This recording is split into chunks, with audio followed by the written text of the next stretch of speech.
This is a brand from Allied Air Enterprises, which is a part of Lennox International. All of the units feature their MHT technology, which includes rifled tubing to enhance refrigerant flow and lanced fins for more surface contact between the coil and the air, which maximizes the heat transfer to maintain a compact unit at higher efficiencies. They use louvered panel construction, which provides superior protection of the condenser coil from hail and other mechanical damage. The units are only sold through authorized dealers in the USA and only have an average guarantee that does not include total unit replacement in case of compressor failure. They are field convertible between horizontal and down flow and have a drain pan float switch that shuts off the unit if the condensate drain gets clogged.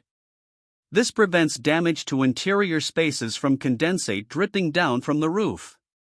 The brand offers an optional electric heat kit in sizes from 5 to 20 kilowatts and have an insulated antimicrobial drain pan to inhibit mold growth.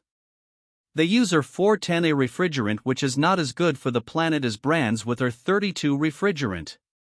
The units use quiet shift technology, where the compressor is turned off prior to entering or exiting the defrost mode, which lowers the pressures and makes for quieter operation as well as minimizing the wear and tear on the reversing valve. The PRPHP14 models are basic heat pumps with a 6.7 HSPF2 efficiency and a 78 decibel sound rating, which is roughly equivalent to an alarm clock. The brand does not offer models that qualify for the HvacRepairGuy Premium and Ultimate categories. This brand receives an overall 1-star don't buy rating from HvacRepairGuy. Please share your experiences with this brand in the comments section of the HvacRepairGuy YouTube channel.